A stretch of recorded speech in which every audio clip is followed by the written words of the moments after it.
QPR, QPR, Green Park Rangers are on the up and up. QPR, QPR, now we're heading for European Cup. Hello and welcome to Open All Ours, the QPR podcast. I'm David Fraser. I'm sat here with three other QPR fans this evening. To my left, podcast founder and regular flower man, Paul Finney. I'm back being founder, not joined by. Founder? I can call you that. I am, but Yeah, you normally there's four say of us. joined by, like I just managed to come in off the street. But this is a weepy moment. I need some time. Carry on. Loft for ours, I beg your pardon. Loft for words, Clive Whittingham. Hello. And Steve Sace. Good evening. No interview tonight, but four of us done a fair few podcasts between us and lots to talk about, so I'm sure we won't be stuck for conversation. He's actually from Indy. No, I've no interest in that either. Steve. From Indy. Steve Sace from Indy. That's the one. Hello. Did I not say Indy? You didn't, but it's not a big problem. No, I found it that Since as well. it might be. Yeah. The Soon whole it might point be. while you're on, you stupid man. Did you found I Indy did. as Me well? and Steve Russell, yes. Okay. Just When so was you know. that? Tell me the story of that. Oh God, Not on this podcast. Years. It could take 4 years, 5 years, and probably a jail sentence. Carry on. How old is Indy? Indy is quite old. And it was February, about near enough 10 years, isn't Yeah, it? it's nearly 10 years. Yeah, it's nearly 10 years. Oh, That's brilliant. congratulations. Just wish more people would post the damn thing. Carry on. Okay. For those of you who haven't listened before, this is how you can keep in touch with us. You can follow us on Twitter at QPR Pod. Search for us on Facebook. We're listed under the new QPR podcast. Or you can listen to all old episodes via our website or our SoundCloud channel. Okay. There's also a good one as well called Podbean. You can get an Android phone. What's that streams the It's podcast? got all our old episodes on it as well. You can find us. If you have an Android, download Podbeam and you should be able to find us. Sorry about that. Just thought I'd mention it. And if you really want to hear really, really old ones, we used to be known as QPR Podcast, not QPR Pod. Right, okay, enough of that. Let's talk about the reason that we're here. Let's start with the game on Saturday.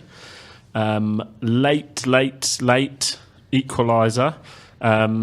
So much so that I had two conversations on Saturday night saying, good win for you today, which were obviously from non-QPR fans who didn't see that we let in a late equaliser.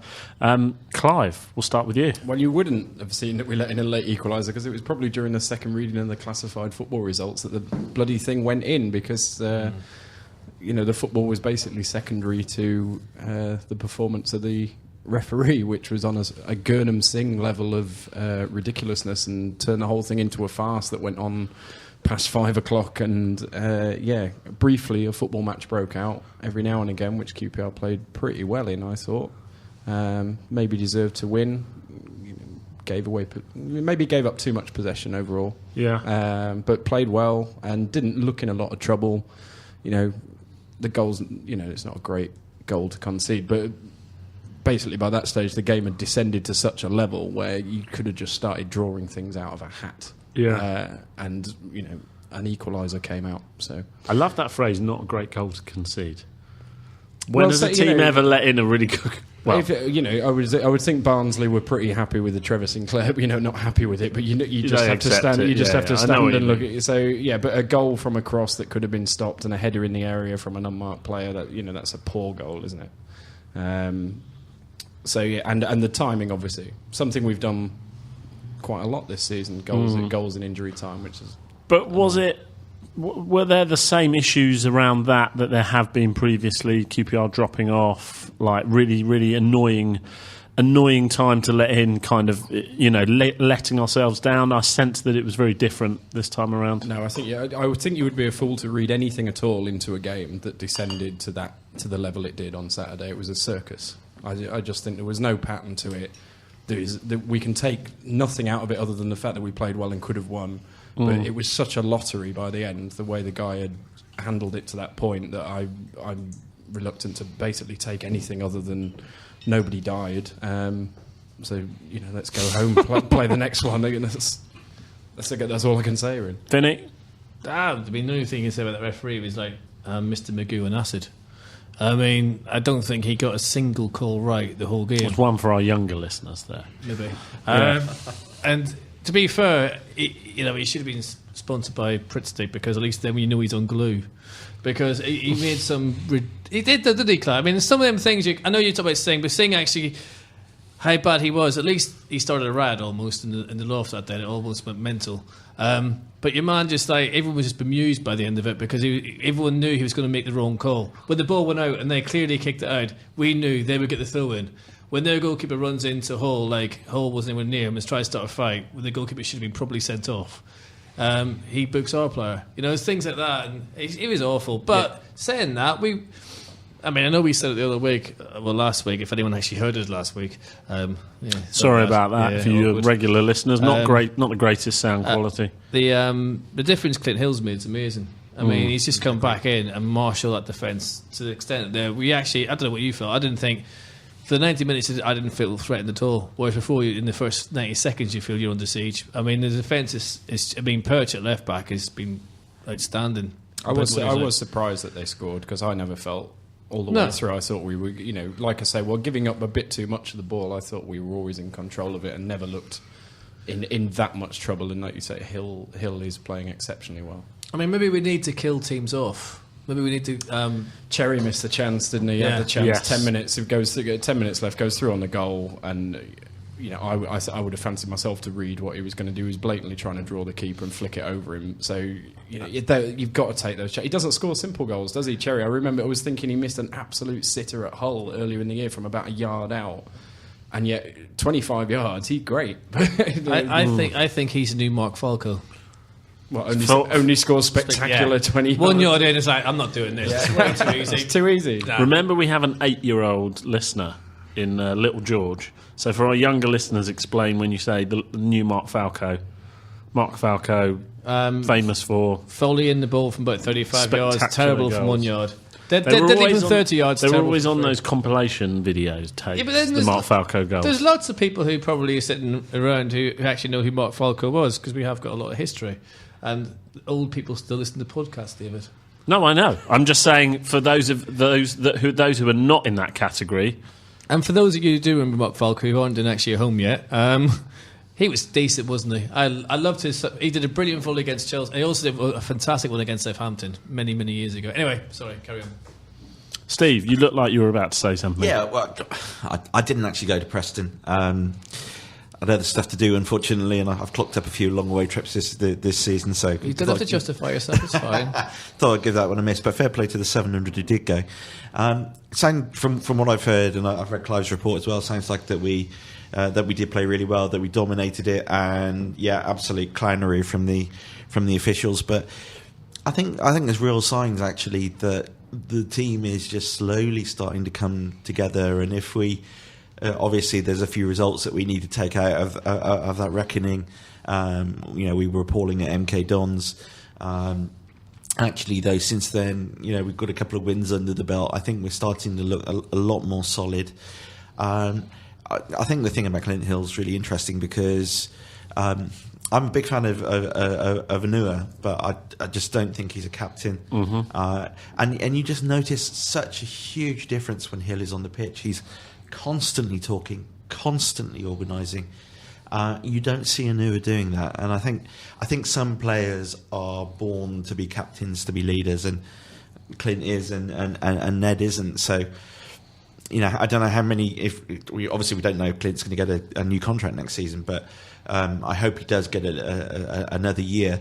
But I think obviously Hall has been fantastic when he has played this season, but you still wonder where that organising, that leadership is going to come from. Well, you need a centre back that's going to head it and kick it. Like, you can have the ball playing centre back and playing out from the back, and that's ideally what you want. And we do have that in Hall, but you need someone next to him that is just going to head it and kick it. And one of the pleasing things about Saturday was, because obviously the game got quite nasty because of the guy that was in charge of it. It was like, kids with a supply teacher, they realised that they were going to get away with loads of stuff here. So it actually got quite nasty. And previously QPR have been a bit southern softy in that situation. But with Hill... Did you say that? But with Hill and Angela as well. I mean, Angela's a proper cynical Italian centre-back. He knows every trick in the book, that guy. QPR actually went with that and were nasty back with it. Actually stood up and got... And Hill's a big part of that, particularly in away games. He should have been used more, really, shouldn't he? There's a brilliant part where their player was trying to rough him up at the corner in the second half. Yes. And I just pissed myself laughing because he was running into Clint Hill and trying to knock him over and wind him up, and Clint Hill's just standing there like waiting for the. It's like no, it was like a mouse run at the Eiffel Tower. It made no impact whatsoever, and we've lacked that all season. But what else did it? I noticed it against Brentford as well. He's really good, cleverly and rightly, at starting the old flare up and getting the players going again, and that takes a lot to be doing. You know, I mean, I know you don't want to be getting into referees' faces, and that's wrong. But there's nothing wrong with starting the old flare up here and there and getting everyone's passion going. Because one of what I've said all season, we don't defend the players enough as the players themselves. Don't look after each other enough. Right. And we don't get involved enough, and we don't seem to have that passion. You bring back Clint Hill, you bring back Foden, bang, the passion comes back. Would you offer Clint Hill a new contract? I'd give him a playing coaching role because I think he's got a lot of brain that he can use in football, and he's definitely a leader. Yes, I'd follow him up a hill, wouldn't you? Clive, same question. I agree with Finney. You can take that to the bank. That's a first. I think, and we're all nodding. I think the issue is, this is not new. This is not a new opinion, but we lack leaders. We've said on this podcast a few times, we all love Ned Manua, but he perhaps isn't a natural captain.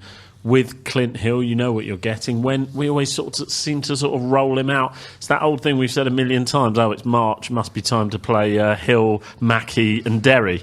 Well, 2 out of 3 ain't bad, is it? I think we don't have loads of natural leaders. I say loads. I actually can't think of sort of many natural leaders we have. But even if we get 6-8 games out of Clint Hill next season, I think his sort of presence and his mere aura is going to be extremely important. I'd imagine in the dressing room he's pretty influential, which is why I say coach definitely. Because he's got all his coaching badges, he's probably coached up. Yeah. Why not give him a go? I mean, seriously, he's made that team so much more solid, and he will get, he'll bring the best out of players, and I would want to fight him as a player, and I wouldn't want to fight him as a coach Absolutely either. Agree with that, but is there room at the club for another sort of formal coach role? Feels like we're quite... I'm not sure you need to give him a coach role, particularly. You accept he is playing fewer and fewer games, totally different player, obviously, but if you think about Ryan Giggs and how, his last 5 seasons at Man United, he played fewer and fewer games, but his kind of presence has an effect on the team.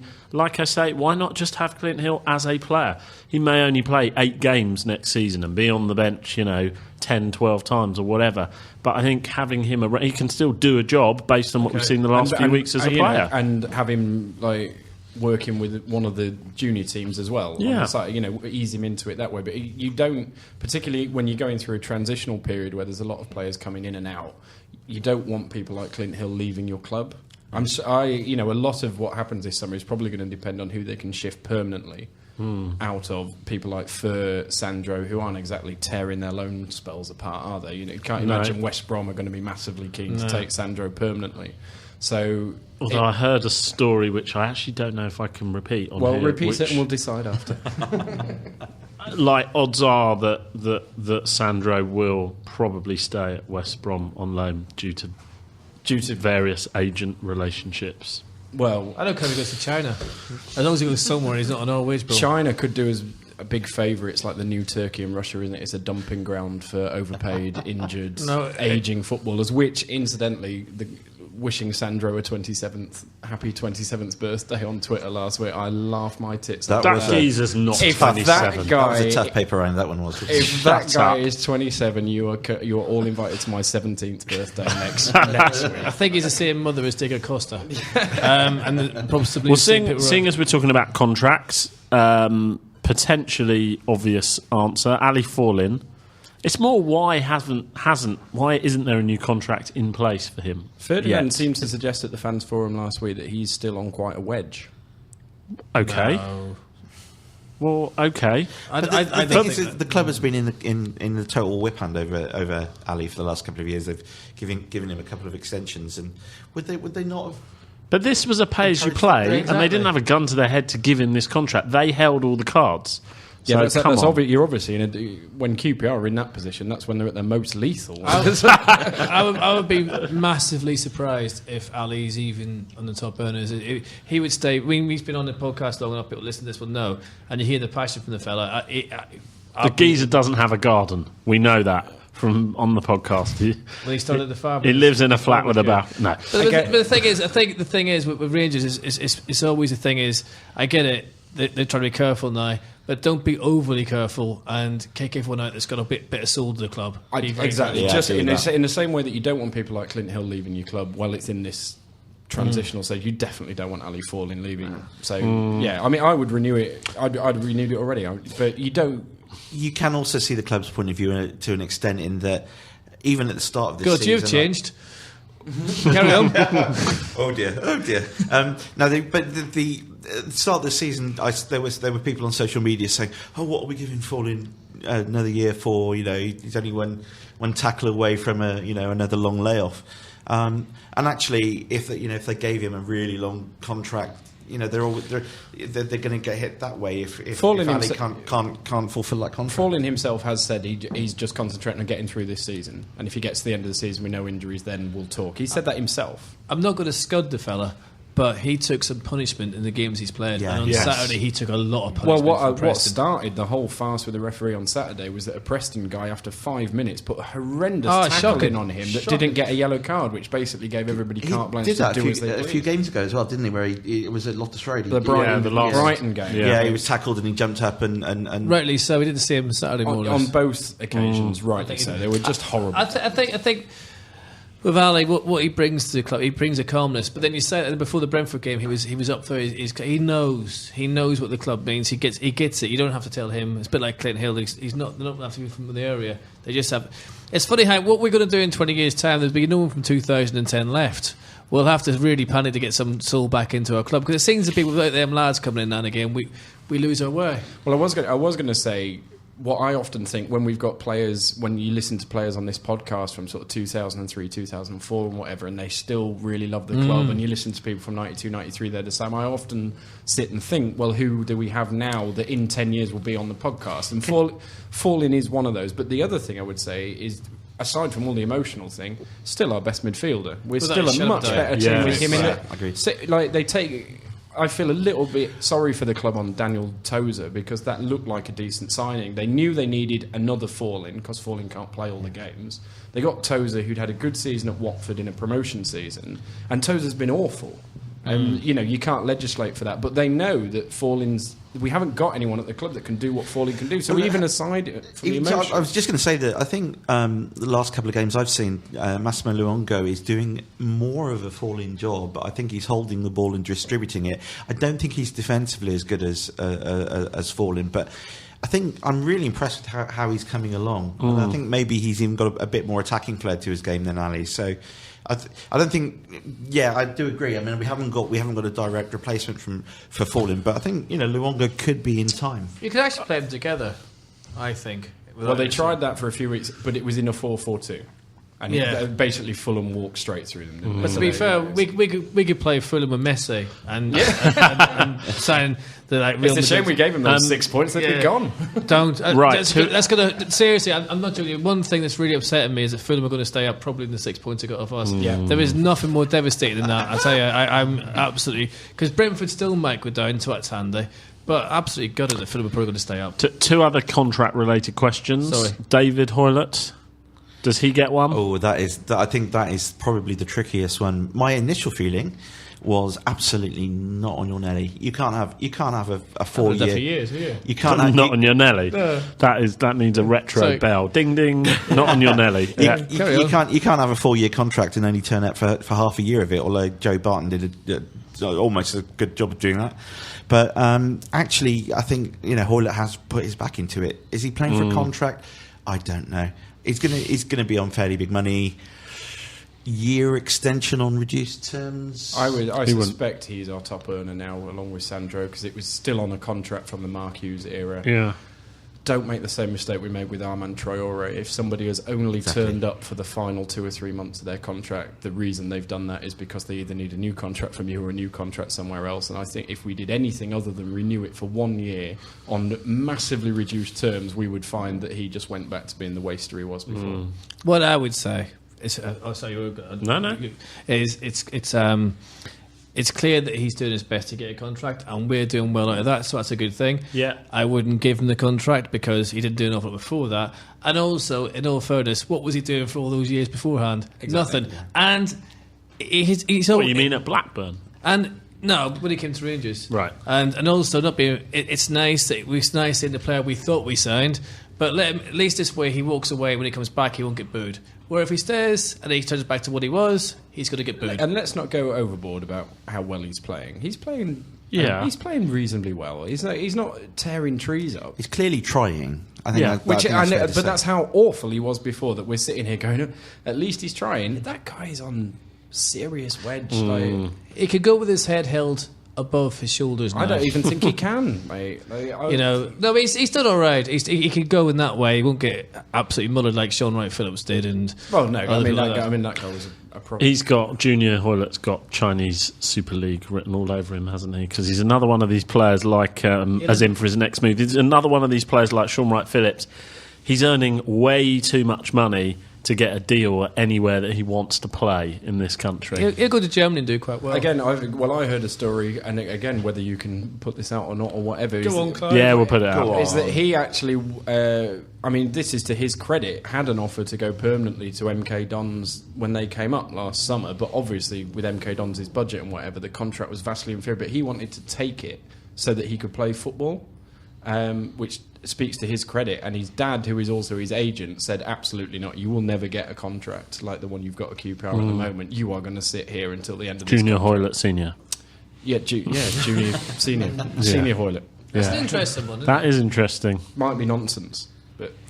I suspect it possibly is. So one other contract. nice. except that MK Dons then came back in January with is a loan true. offer, so Yeah. they're obviously keen on him. Final question in contract hour. Does Rob Green get a new contract? No. No, that's a joke. That's a joke. Or Armand Traore, who did an absolutely Look, to be- cracking job to in be the Christmas fair- video. To be fair, in that photograph where he's staring out at empty space, Who?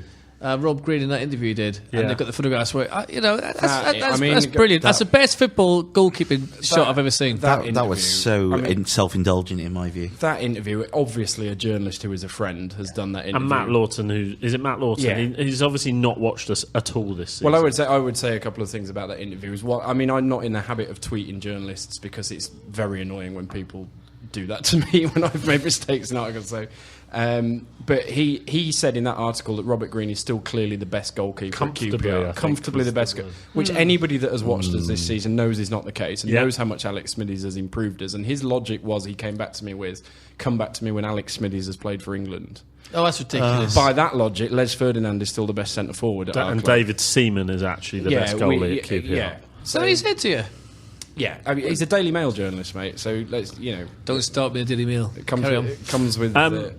So, the question Robert Green can have a contract if he can stand on the Loftus Road pitch and go beyond the halfway line with 50 goal kicks in a row. He can have a new contract. Can't do it. So no contract for Rob What Green. I would say for Rob Green is that he's at the situation where he could have just departed, but no one's going to wish him any ill thoughts or anything. But then that interview, I don't think did him any favours, and it's one of them things. It was ill judged. It's about keeping himself in the shop window, isn't it? I just wanted to say that actually, I don't want to be too harsh on Rob Green because I do think he's a really good pro. I remember going to a fans forum, I think it was a couple of years ago, when Harry Redknapp was at, and Rob Green spoke really, really well. He said how proud he was to be at QPR. He sounded like a model professional, but I don't think he's done himself any favours with that article. We all know that he's on big money. I think he announced via the Daily Mail that he had this thing with his contract that there was an auto renewal in it.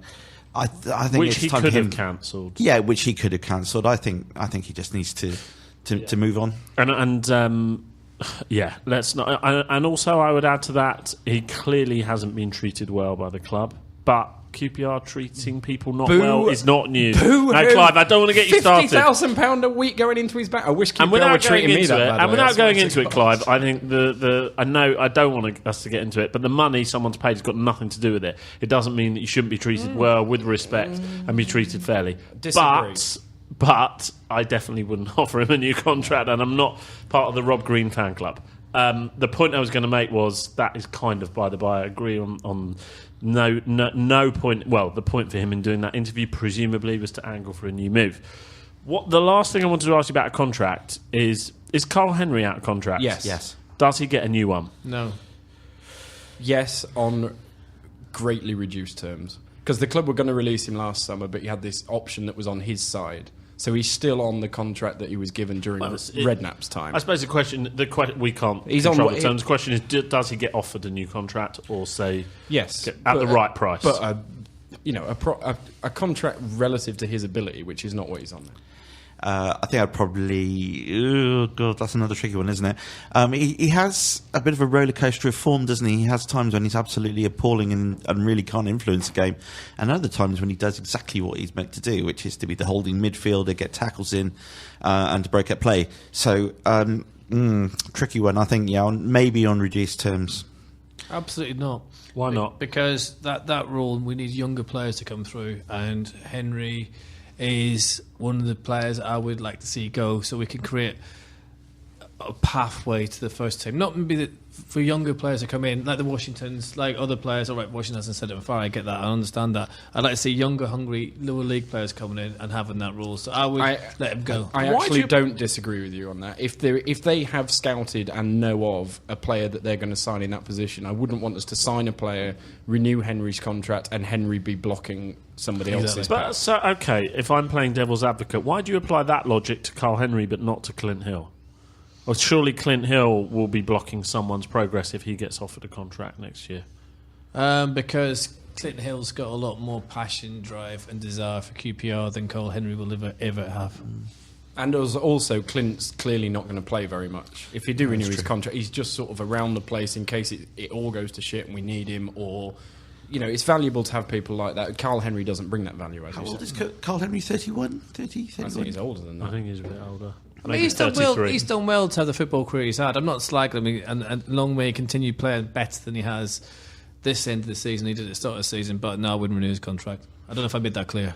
You have. Okay. Excellent. Fans Forum was last week. Were you? Clive was there.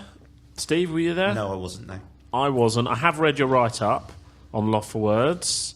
What was your verdict for it, and a kind of brief summary for anyone that's listening that hasn't sort of read the notes or anything? It was a lot calmer and more serene than those things have been in the past, which is probably a product of having a forum straight after 2 great home wins, but also a product of the club actually communicating with its fans a little bit better. I mean, we all remember the famous Phil Beard fans forum where he basically hadn't been responding to anybody's emails, so loads of people who'd emailed him turned up to yell at him for 2 hours. I was one of them. Absolutely, and justifiably so. I mean, the guy was an idiot. So it was fine. But Hello, Phil. We don't miss you. No, nobody does. I mean.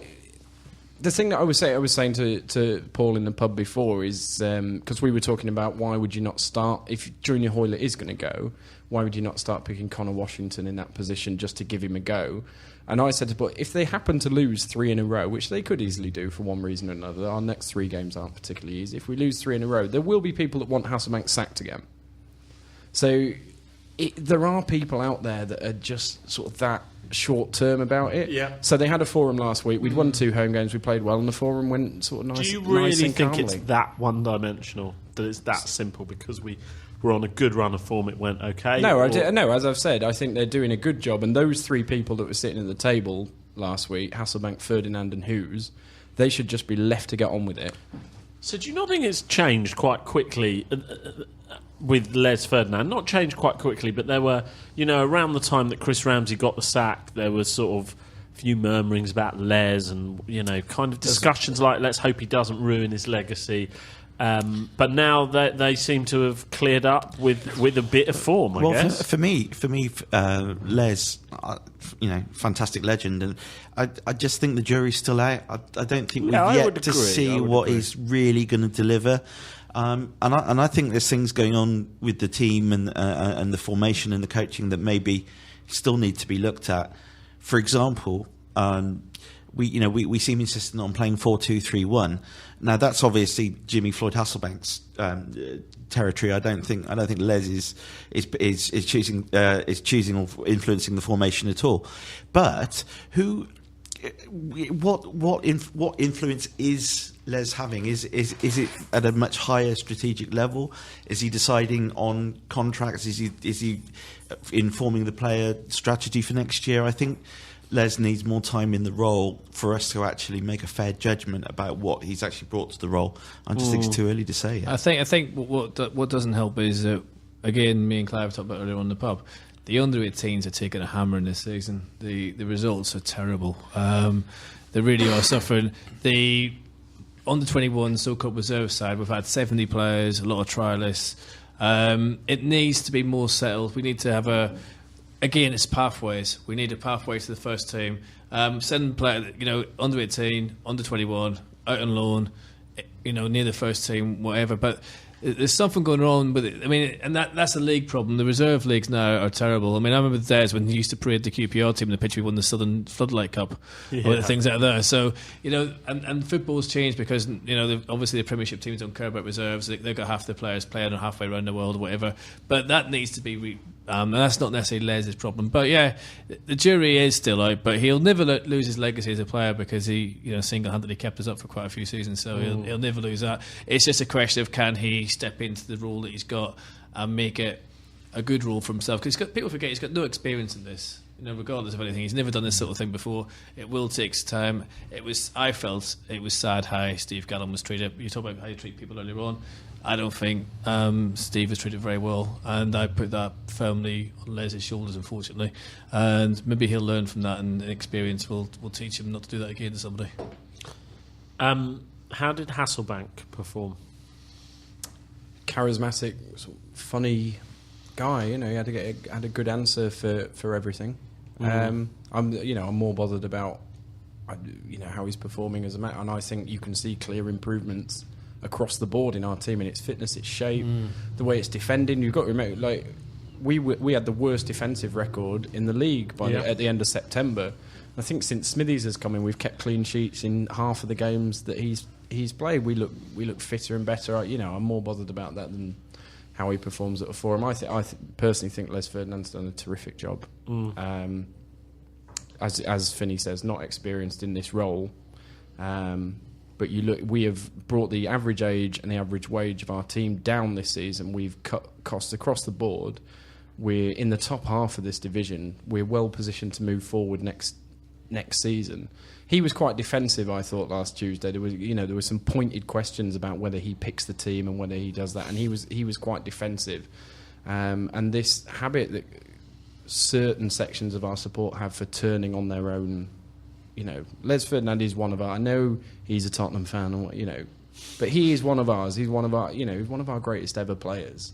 If anybody deserves, and I do take Finney's point on board about the Steve Gallen thing, which I don't know a lot about, but looks appalling from the outside. I think Ferdinand's done a fantastic job this season, and we'll see how we do next season. And Lee Hoos took quite a central role. Can I just say something about Hasselbank? Sure. Because I like the fact he's very calm. I like the fact he thinks through what he says. And there's not a lot of bullshit about the fella. He's got a plan. He's got a strategy in place. And long may that continue, because that's been missing. It's like, it's difficult. It's yeah. Do you know what I mean? We've had so much Dutch accent. No, that's how I read, and that was my field Cockney accent, which is not very good. Okay. It's pretty decent. Do a Jimmy Floyd accent. I can barely do a Belfast one. Right. You just have to keep saying it is what it is over and over again. Yeah, he loves that one. But yeah. I could do one about negotiating. It is what it is. Yeah. Right. Incidentally, while we're on the subject, he's totally threw me in that one. Sorry. The man whose knees were so bad that he couldn't walk from his hotel to a restaurant or watch his grandson play football is now joint managing Derby and Jordan. Brilliant, isn't it? Hey, what I think, and he's always been friends with Prince Ben Gilly Haman. He's always wanted to manage him ever since he was a boy. I think he thought it was a model. Is he taking his backroom staff with him to the Jordan job. Well, Bondi can't drive him to Jordan, can he? Unless Bondi's learnt to fly a plane, so presumably not, because that's all Bondi was ever here for. I mean, specifically Joe Jordan. Just for the pun value, symmetry value. It's weird. I know. But it's weird how they never got jobs anywhere else. Carry on. Lee Hoos, some maybe liked, not liked, whatever, certainly seems to be respected. I think what Lee's got to stop doing is stop saying I'm an American, what do I know about football? It's funny, it's to the point. Now, we've said this many times, but what it's not doing, he's been in football a hell of a long time, and he knows exactly what he's doing, and thank God we've got someone who actually does know what they're doing. For me, Lee Hoos is a breath of fresh air, and certainly was when he walked in. The comparison with Phil Beard is night and day. Lee Hoos is a very much a people person. He does know the football side of thing inside out. If I was having a word in his ear, which clearly I'm not, but you can now. We know they listen. So go on. I think there's one or two things that maybe they've been a little bit. What should we say? Ridden roughshod on recently. Right. The key example I have, and I know this. I hope like half of the audience didn't switch off here. But the thing about the founding date, personally, I don't actually think it's that big a deal. But I know there are some people who think it is very, very, very important.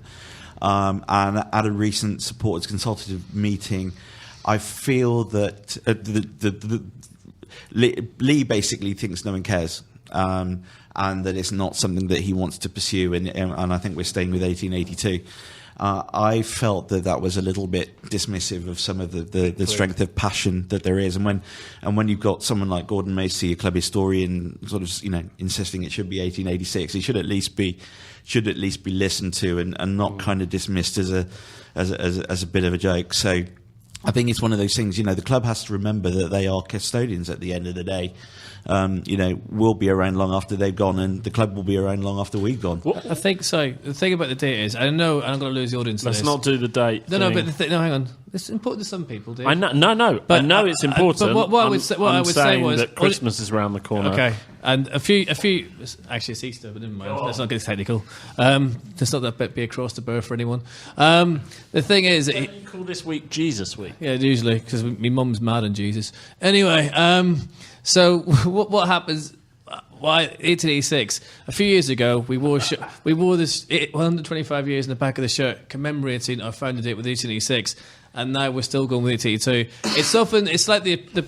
It's like anything. Some people say we don't even spell our name properly, but the date is 1886. If the club historian says that, if we wore 125 years anniversary shirts commemorating 1886, then it should be 1886 in my book. And 1882 was only done in the cup final year, and before that everyone thought it was 1885, but it's actually 1886 because that's when both clubs emerged, and that's when QPR was born. That's why they've got a plaque near Drip Street outside St Jude's Hall, which says that QPR was founded on this day 1886, therefore we're founded in 1886. I mean, before that meeting I went to, I didn't really mind, and actually I probably care about it more now than because it's been kind of dismissed rather than actually dealt with properly. But it's a fact. It's like, when's your birthday? Yeah. It's your birthday. Hang on though. Oh God, I really don't want us to talk about this. But I was also at that meeting where we read Gordon Macy's recommendations, and he also said that Queen's Park Rangers' name is spelt wrong and it should have an apostrophe in it. Which is right. So are you also saying we should change our name back to Queen's Park Rangers with an apostrophe? That's the correct spelling. I mean, you're asking dyslexic that question. Thanks for that.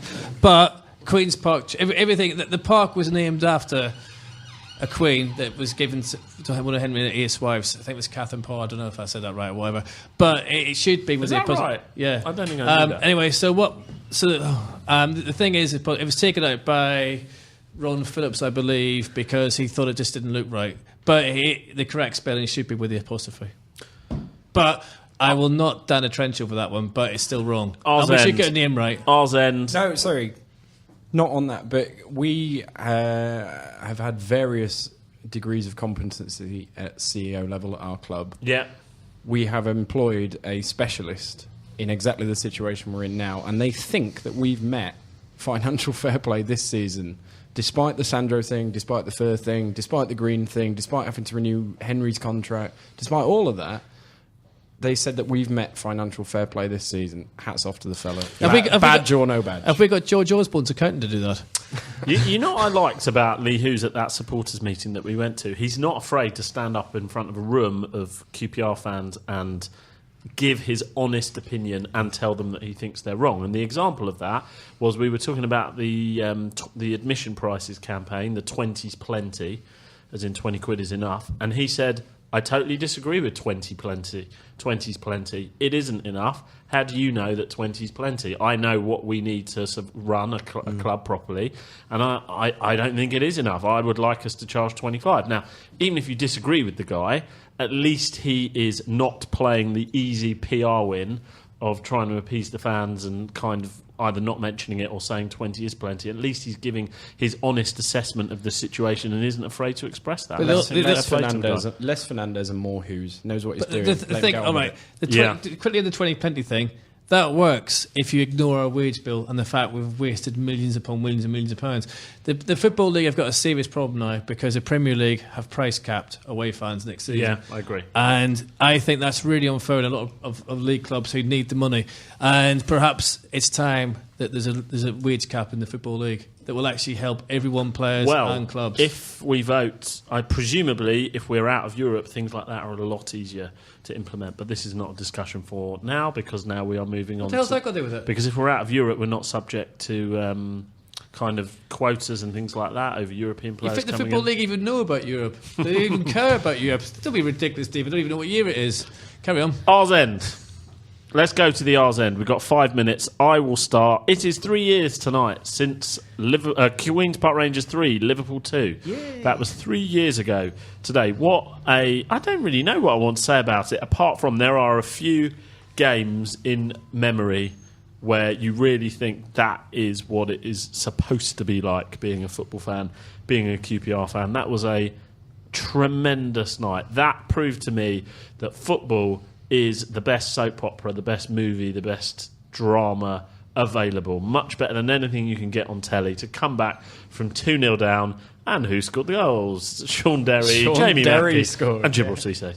What a great night. I looked at a couple of sort of the videos and stuff on YouTube today. What an absolutely great time to be a QPR fan, and I just wanted to mark that. It's 3 years since that brilliant evening. Paul? The Liverpool fans took it really well, didn't they? I have to admit. And they did it again at the weekend. They love that anniversary so much. True. You're right. That was yesterday. It was pretty. Commemorated the anniversary by doing the same thing again. And that night, that was possibly one of the greatest atmospheres we've had in a long time. And do you know what? If we can get those atmospheres at Loft Road every midweek game, I tell you what, we'd be so hard That's to when beat. You knew. Do you know what? We might just do it. We might just stay up. It sparked the whole thing, didn't it? Cheap shot, cheap point. What was the turning point in the game? Mackey coming on, or Derry's Who did Tarak Mackey going off. No, He went off for Tarak. He went off for Barton, didn't he? Barton went. Oh yes. Bosh, there's my cheap Joey Barton. Yeah, you're right. That was the worst impression of someone hitting a drum ever I've ever seen, Clive. Quite frankly, that was scary. But well done anyway. Thank God he wasn't a drummer. Jesus. He'd been in Bucks Fizz. My R's End is quite serious and sad, and at the same time funny. Because do we need to put music on? No, Simon Bates' voice comes on.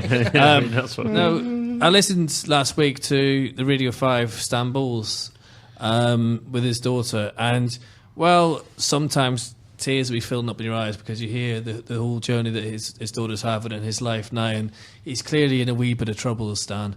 But he's still there. He's still in that. He's still. You know, they mentioned that anyone. By the way, anyone go onto Phil Williams' page on 5 Live. You can actually download it. You can listen to it, and it's brilliant. And there's the bit that made me laugh was like this sort of like he is what he is, Dan. But when they talk about horses and topless women, he's back in the room. And his love, as his daughter says, he doesn't really like football. But if QPR are on, he'll watch it. Mm-hmm. And that brought a tear to my eye. And that made me remember the fact that that's why we fell in love with this football club. People like Stan Bowles. I really, really, really hope our football club and our fans can get together for the next 12 months, whatever, and do lots of things for Stan, raise him lots of money. And don't forget, because Stan Balls filled that ground single-handedly at times, and we owe him so much more than we're giving him. I'm not saying the club are wrong, by the way. I'm just saying we can just do so much more as a fan base and as a club, and let's do that. Forget everything, just focus. Our season's over. Let's just focus on loads of things for Stan Balls, and that's all I want to say. Really. Can I just add to that anyone who hasn't heard that piece of radio, that interview with him and his daughter, should because it is a stunning interview, and Phil Williams handled it really well. I did see one or two comments from people on social media saying they didn't think that it should have been aired because it does make Stan look vulnerable. But in my view, the thing is that him and his family want to raise awareness about dementia, and this does it. It does it very, very poignantly. The sad thing is, Steve, sorry for jumping again, there's people listening to this podcast who are going through as a family or as a person what Stan's going through. Got to stop locking this out of the room. We have to talk about it. And I tell you what, I agree. I thought that was brilliant on the BBC. I thought it was brilliant in the programme to do that, and they handled it brilliantly. Stan came across brilliantly. His daughter's world, I know, is difficult, but she handled it really well.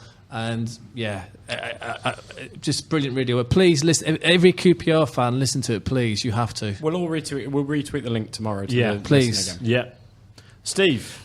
Sorry. I'd like two, if I may. One very quick one maybe longer one. Quick one is I'm on the podcast. I've got to mention Hereford. They are going to Wembley. Would you believe it? Now they beat Salisbury, which is another Phoenix club managed by Steve Claridge. So we actually managed to knock Steve Claridge out of the FA Vase. Absolutely fantastic.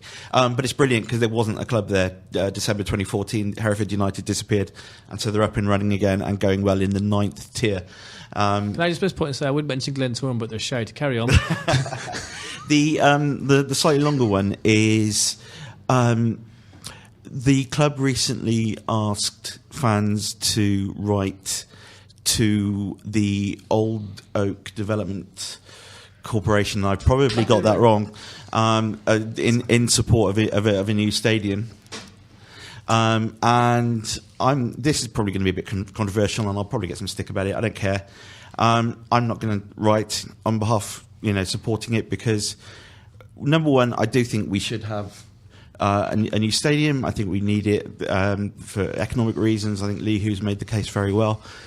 I'm just not sure whether what's being proposed at the moment, which is effectively a new town in West London, the way it's being done, I think the fans maybe deserve a little bit better, and it's not particularly a vision I share. And to be honest, on the record of the owners over the last 4.5 years, I really don't think they're the right people to recognise this vision for us. So there you are. I've said it.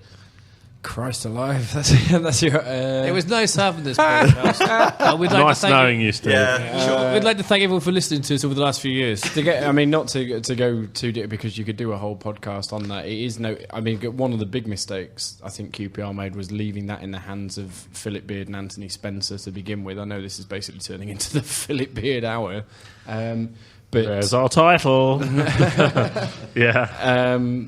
But they've, I noticed, which you will find if you looked on LinkedIn, they have hired a person now who is very quietly going about his business on this, whose LinkedIn profile is basically Director of Communications for 10 Downing Street, Director of Communications for... Is he a Rangers This is fan as well? Alan Senderek. Yeah. He Is was he QPR, he was at the meeting. He's a QPR fan. Yeah, Okay. but they've obviously hired somebody who is political and knows how to play the game, and it was noticeable at the Fans Forum last week that every question about the new ground went back to the mayoral election. So they've kind of realised you can't just send somebody like Anthony Spencer in there to, do the Cockney wide boy.